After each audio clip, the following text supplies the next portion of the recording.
Boa noite para vocês.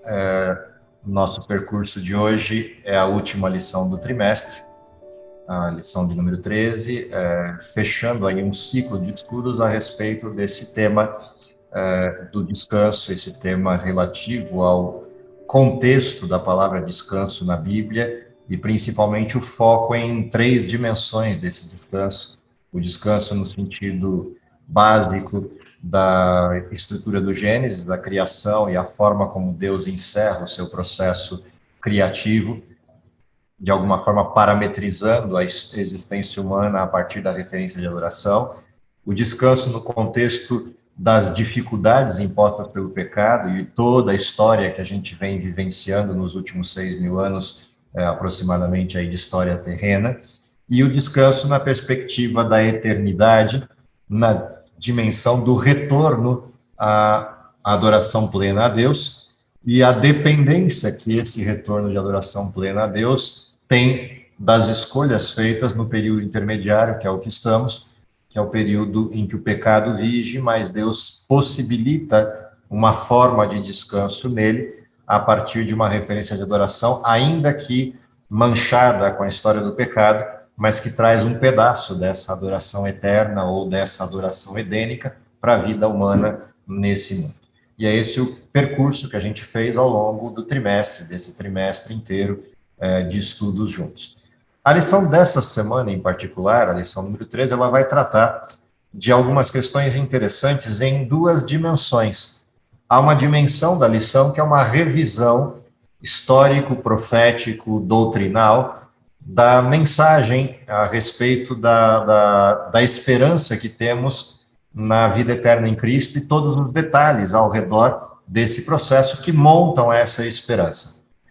Por um outro lado, a lição, por fechar um trimestre, ela vai trazer uma perspectiva devocional, ao mesmo tempo uma perspectiva de esperança pura, religiosa e de fé, nisso que é nosso maior sonho, que é a estada na nova terra. Portanto, a lição tem duas dimensões interessantes aqui. A primeira parte é uma parte mais teórica de revisão do contexto profético da nossa esperança, e a segunda parte, uma parte mais devocional, num olhar para frente de expectativa do céu. Vamos primeiro para a parte teórica, para a gente ver algumas coisas importantes que a lição resgata para a gente pensar. A primeira coisa que a lição resgata para nós é a perspectiva, né, de João na escrita do texto de Apocalipse.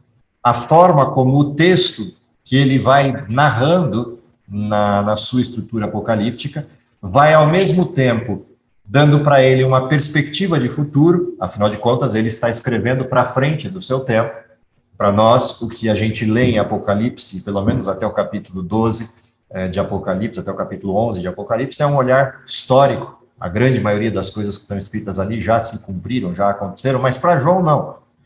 Para João, ele está na ilha de Patmos, numa condição de solidão plena. Os discípulos, colegas dele de ministério, os apóstolos, colegas dele de ministério, ou já morreram, ou estão em vias de morrer, e ele está ali preso numa ilha de segurança máxima, numa prisão de segurança máxima, sem nenhuma perspectiva de liberdade ou de retorno para casa. Na mente de João, a única coisa que resta, pela idade que ele tem e pelo contexto da época, é ficar na prisão até morrer. E, de repente, ele recebe a revelação de Deus de como a história do cristianismo vai se desenvolver dali para frente. E a primeira parte da visão de João, que é o capítulo 1, traz uma referência bastante significativa da figura de Jesus em diversos aspectos do seu ministério. Tanto na apresentação inicial, quando João começa a descrição da carta de Apocalipse, pontuando lá Jesus como a fiel testemunha e uma série de títulos na sequência, como a descrição fantástica que é feita de Jesus na simbologia que o capítulo 1 traz, e, ao mesmo tempo, referências que João conhece da estrutura do santuário e da forma sacerdotal de Cristo. E isso, na carona dos capítulos 2 e 3, que descrevem a história da igreja cristã, dá para João um fôlego um fôlego de esperança de que aquela mensagem pela qual ele está preso e que os discípulos estão sendo mortos, aquela mensagem vai prosperar, ela vai se ampliar, ela vai se propagar mais do que a perspectiva temporal de João. E isso renova para ele a esperança de que aquilo que ele fez e está fazendo, e aquilo pelo qual ele está passando, faz sentido, tem razão de ser.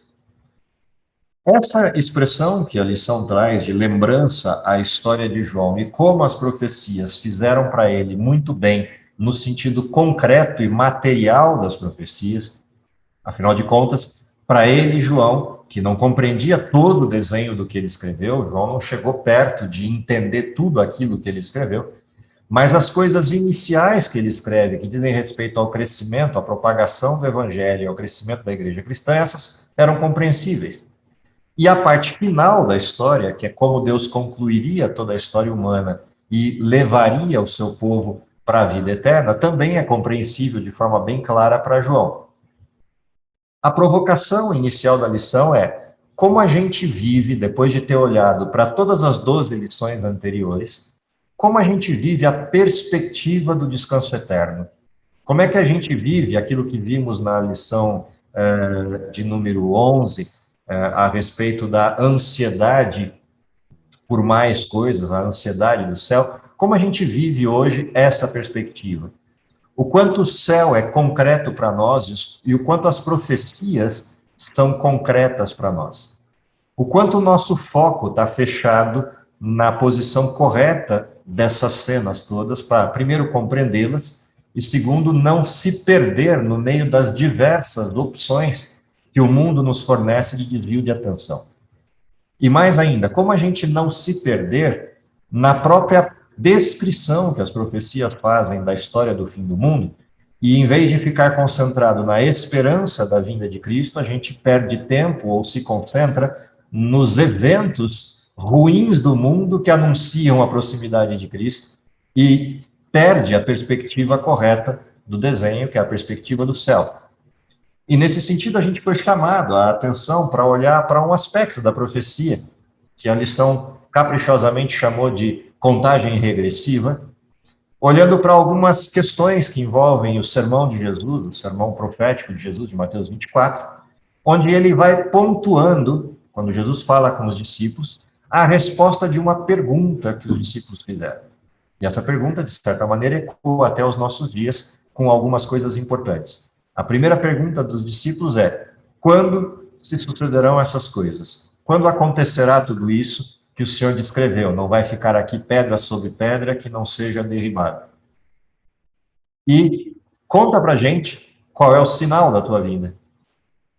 Literalmente diz pra gente quando é que a gente entende que a campainha tocou e a gente pode abrir a porta. A perspectiva da pergunta dos discípulos tem essas duas dimensões. Quando e como essas coisas vão suceder e qual é o sinal da tua chegada.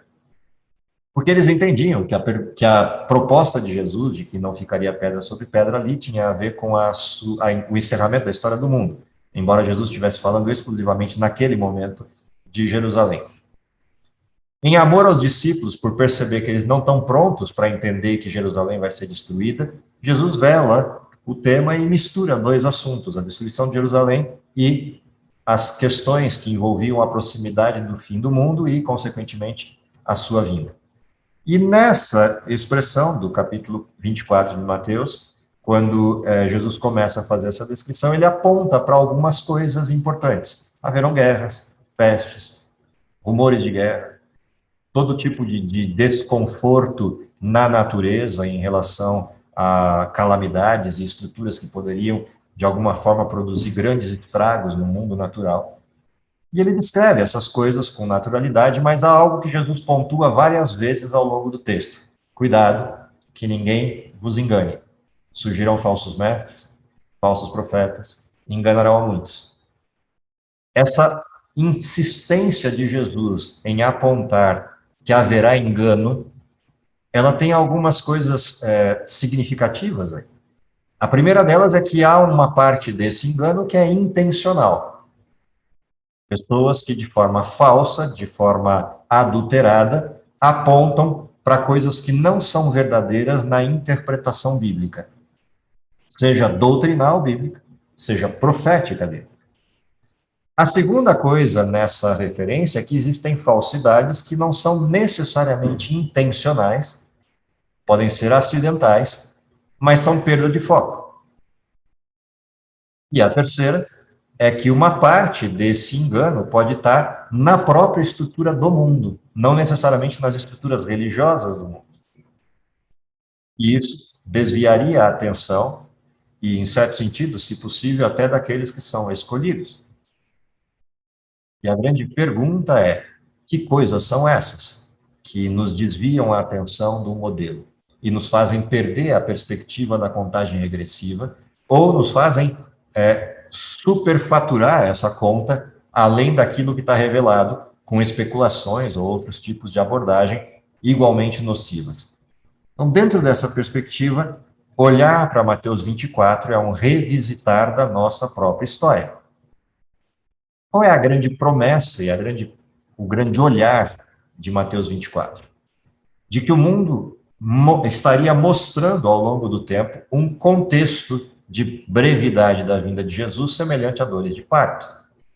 E conforme a intensidade dos problemas do mundo parecesse aumentar, mais perto a gente estaria do fim da história. A grande questão é, para onde eu estou olhando? Eu estou olhando para os eventos de desgraça do mundo, que são as dores do parto, ou eu estou olhando para o bebê que vai nascer?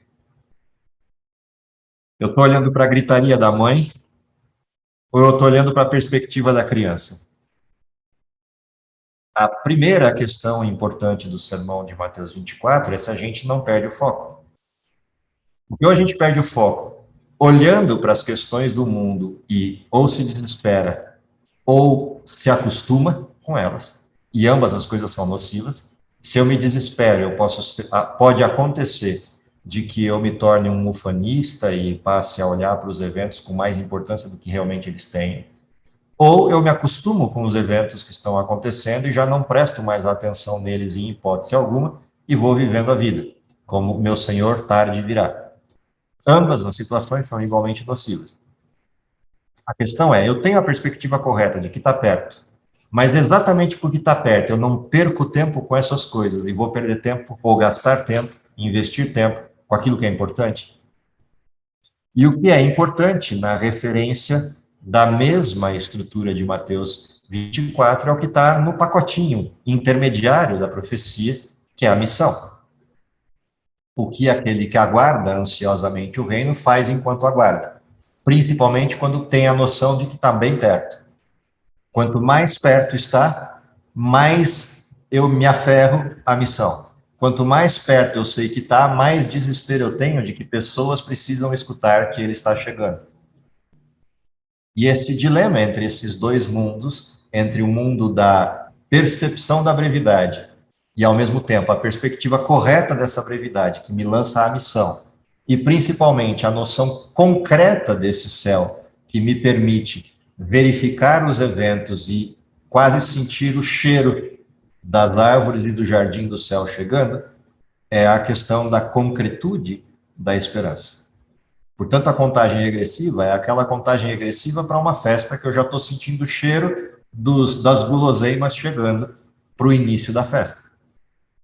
E é com essa perspectiva concreta que os que aguardam a manifestação de Deus deveriam estudar e se aproximar das profecias bíblicas e relembrar sua própria identidade. Afinal de contas, se estamos falando de adventismo, adventistas são os que aguardam ansiosamente a chegada de Jesus e têm a certeza da sua vinda. E se a gente fala da segunda parte do nome, do sétimo dia, a gente tem a certeza do comportamento de quem aguarda, o descanso de Deus. Na junção desses dois nomes, adventista do sétimo dia, está não só a identidade, mas a noção clara do que é o descanso.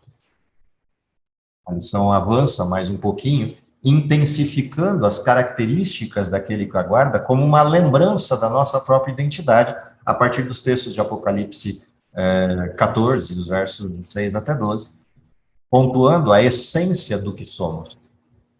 E, ao mesmo tempo que pontua essa identidade, também pontua a nossa prática neste tempo.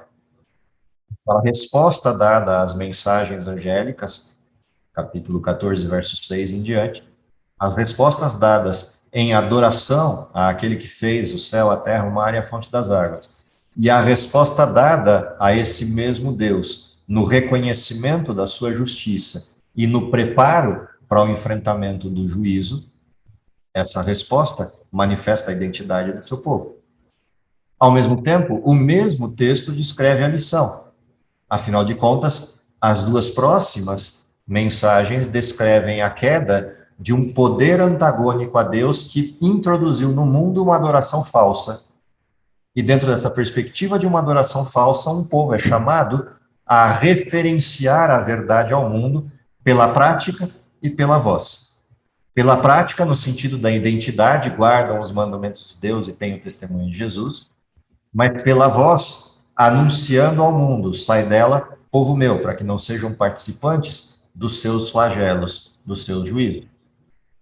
Da mesma maneira, se a gente volta às mensagens dos apóstolos e vai ler, por exemplo, o texto de Pedro, Pedro intensifica isso, dizendo que enquanto a gente aguarda a vinda de Cristo, a gente o faz apressando a sua vinda pela pregação do Evangelho.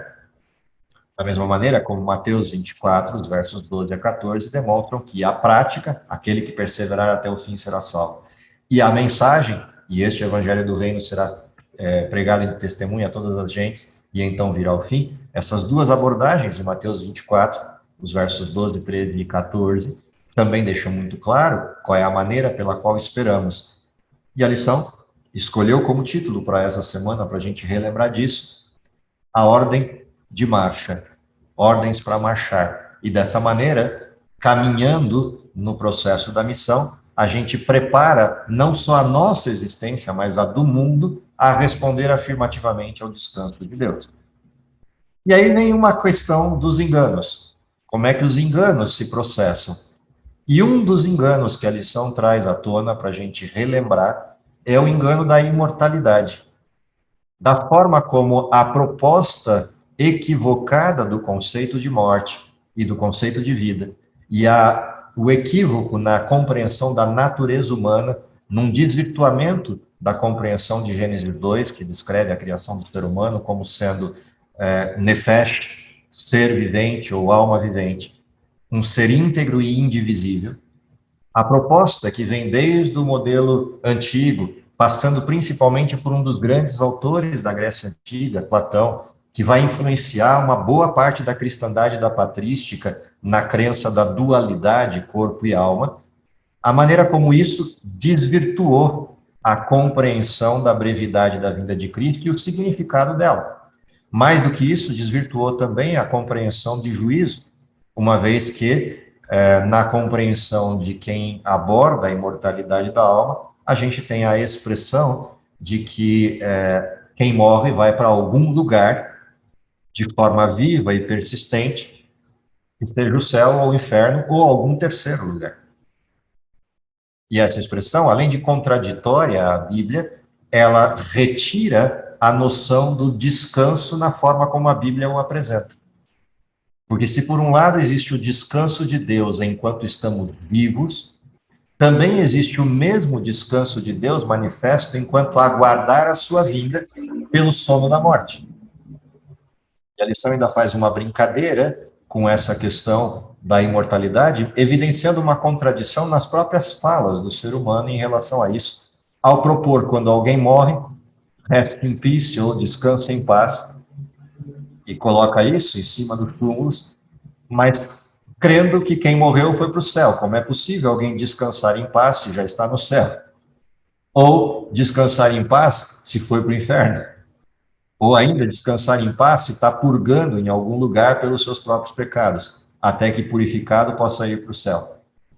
Esse descanso em paz perde completamente o sentido, quando na realidade a descrição bíblica do sono da morte, tanto por Jesus quanto por seus discípulos e apóstolos, ela é precisa ao demonstrar que na morte não há conhecimento, na morte não há nenhuma expressão de contato com o reino dos vivos, seja na versão antiga do Testamento, lá em Eclesiastes, seja na abordagem de João, quando Jesus trata da morte de Lázaro, seja nas abordagens de Paulo, quando ele fala da ressurreição em Cristo em Tessalonicenses, por exemplo, ou em qualquer dos outros textos da Bíblia que a gente vê os eventos finais, não faz sentido o desenho de uma vida persistente pós-morte, imediatamente após o descanso, no sentido literal do termo, a morte em si.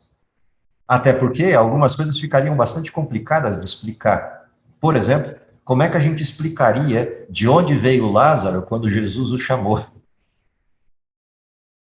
Jesus pregou uma peça, no mínimo, estranha em Lázaro, porque se Lázaro era discípulo de Jesus e estava salvo, Jesus ressuscitar Lázaro é uma piada de muito mau gosto.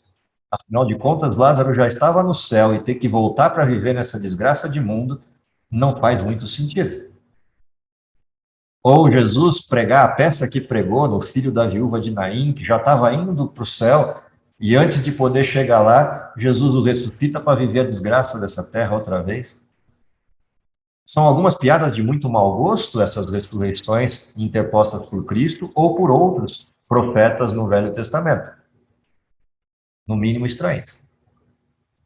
E essas são questões que pairam como contradições intrínsecas ao texto bíblico do porquê não faz sentido essa ideia de dualidade, além do fato da própria doutrina em si, quando Gênesis descreve a natureza humana como não sendo dual, sendo única.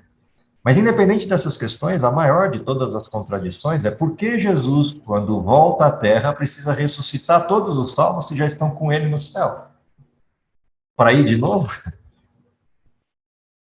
Não faz sentido. E essas são questões que desviam a compreensão da verdade. E isso tem um alvo bastante específico. Porque se as pessoas já estão em algum lugar desses, a noção de juízo perde a sua tônica. E, portanto, a mensagem de Apocalipse, capítulo 14, se esvazia, a mensagem de Daniel 7:25 se esvazia, a mensagem de Daniel 8:14 se esvazia. Afinal de contas, nenhuma delas passa a fazer sentido mais, porque por que Deus faria justiça ao seu povo, iniciando um juízo antes do advento? E por que Daniel 7 apontaria que quando o juízo termina, o Filho do Homem vem nas nuvens do céu, se não existe juízo? Quem morre já foi julgado. São coisas que deslustram a mensagem profética e distanciam as pessoas da centralidade da esperança e da contagem regressiva para o céu. Afinal de contas, a única contagem regressiva que eu passo a fazer para o céu é quando é que eu vou morrer. Porque isso resolve a conta.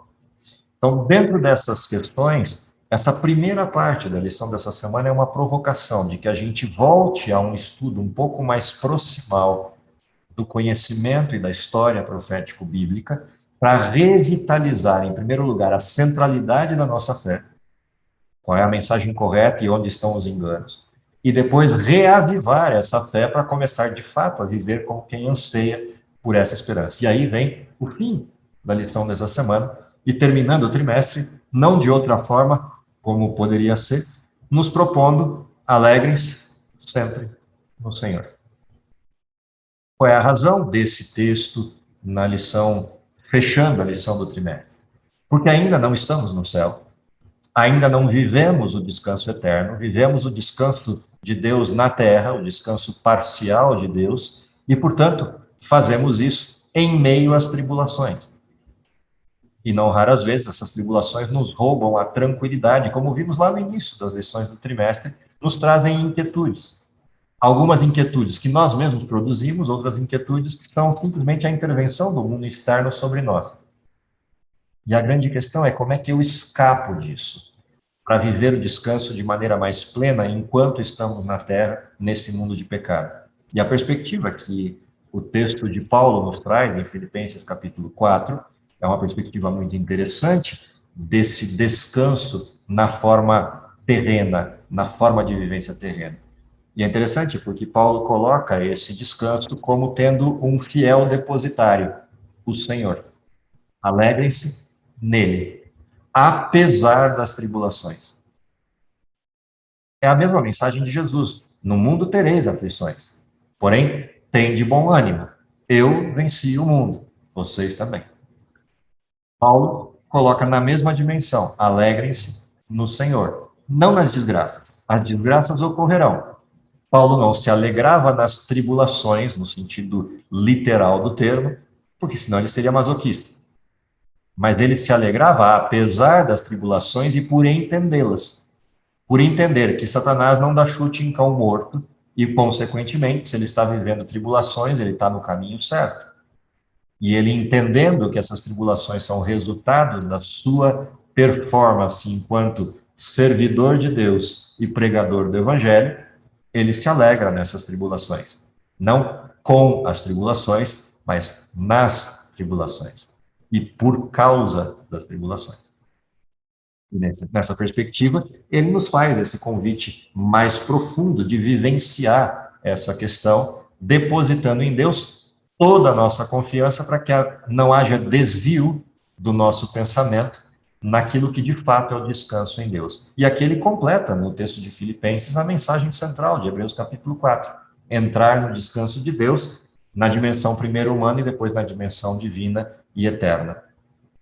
Nesse contexto, qual é a forma de viver do cristão? É a forma do pedido de Cristo.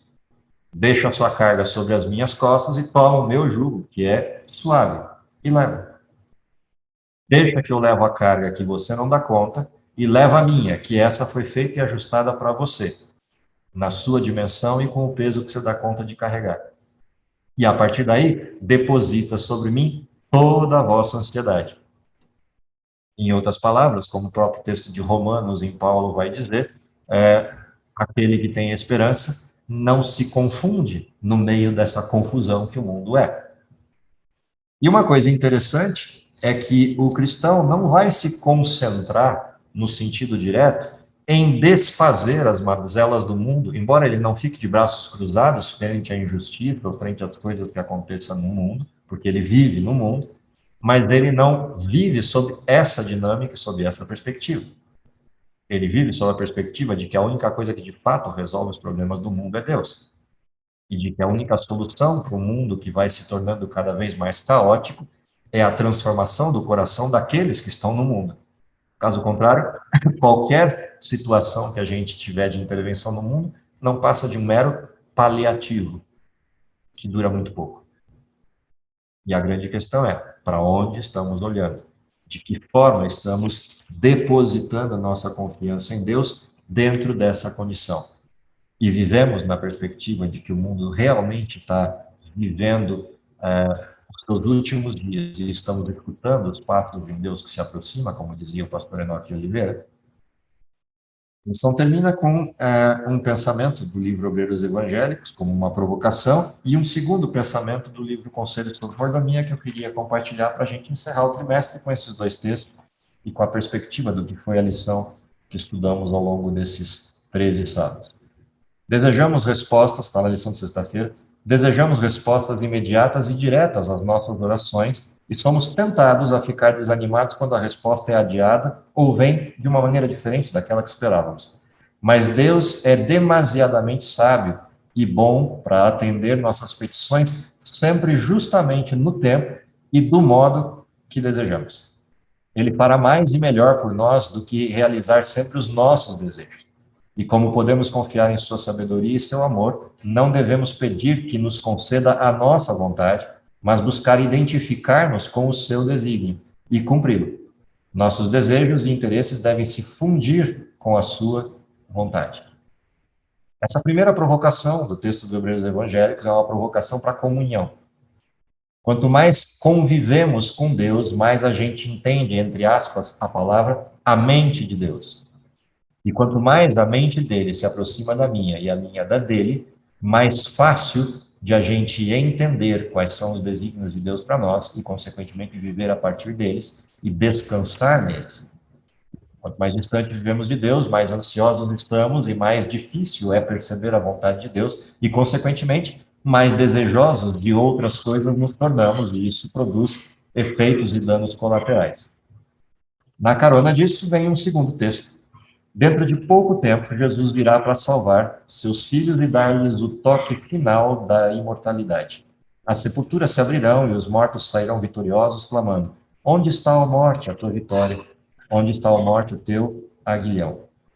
Nossos queridos que dormem em Jesus sairão revestidos de imortalidade. A concretude desse texto, que é uma referência ao texto de Tessalonicenses, capítulo 4, e outros textos que tratam desse mesmo tema, Coríntios 15, Apocalipse e os últimos capítulos. Essa referência é uma referência concreta daquilo que há pela frente. Pessoas que viveram antes de nós, em todas as épocas da história, descansaram na mesma promessa, e a história deles confirma a nossa promessa. A história que eles viveram e as profecias que eles cumpriram confirma a nossa fé na mesma promessa. E quando a gente olha para essas cenas, essa concretude da cena deveria gerar em nós e despertar em nós constantemente um desejo de ansiedade que isso acontecesse ainda em nossos dias. E essa ansiedade, por sua vez, deveria provocar uma intensidade de missão. O primeiro amor, como chama Apocalipse capítulo 2 na igreja de Éfeso. E esse primeiro amor nos levaria a uma proclamação da boa nova, porque aquele que a recebeu em primeira mão não consegue guardá-la para si sem contar aos outros. E essa é a perspectiva que a concretude da mensagem prometida de que vamos viver eternamente e de que veremos a todos e que o céu é uma realidade, essa perspectiva nos impulsiona a executar com mais urgência e mais tenacidade a missão. O que eu espero é que, ao longo desse trimestre, a gente tenha conseguido entender a provocação do título geral da lição, Descanso em Cristo, em todas as suas dimensões. Descanso em Cristo pelo que Ele é, descanso em Cristo pelo que Ele fez, descanso em Cristo pelo que Ele faz e descanso em Cristo pelo que Ele ainda vai fazer. Que seja essa a nossa perspectiva, a nossa visão correta da verdade, é o que eu espero para todos vocês e para mim, na entrada agora de um novo trimestre, de uma nova lição, em que vamos voltar um pouco na história e, por uma nova perspectiva, olhar uma outra mensagem que às vezes parece até árida pela forma como foi escrita, mas é bastante interessante pelo nível de detalhes. E vamos descobrir ao longo do estudo do próximo trimestre alguns conceitos muito interessantes de graça em um texto que normalmente as pessoas não percebem a graça, não percebem a forma como Deus se manifesta. Então, que Deus abençoe vocês. Tenham um bom estudo para essa semana, finalizando o trimestre, e, na sequência, a introdução da próxima lição. Vamos orar? Querido Pai que está nos céus, te agradecemos porque, ao longo desse trimestre, tivemos pequenos vislumbres daquilo que tens prometido para nós num futuro próximo, mas também tivemos a certeza de que, enquanto esperamos por esse futuro que se avizinha, podemos viver uma parte dele na nossa experiência cristã, a partir do descanso que proveste para todos nós, que são as horas sagradas do sábado. Para, Senhor, que a partir dessa perspectiva possamos desenvolver a comunhão contigo, compreender a tua vontade e desígnio para a vida de cada um de nós, mas principalmente nos dá o derramamento do teu Espírito para que possamos concluir a missão e o mundo reconheça quem é Jesus e tome definitivamente a sua decisão. Oxalá todos ao lado de Cristo, mas que com isso abreviemos a tua vinda e possamos vê-lo voltando ainda em nossa geração. É o que lhe pedimos, confiado nos méritos de Jesus, em nome dele que oramos. Amém.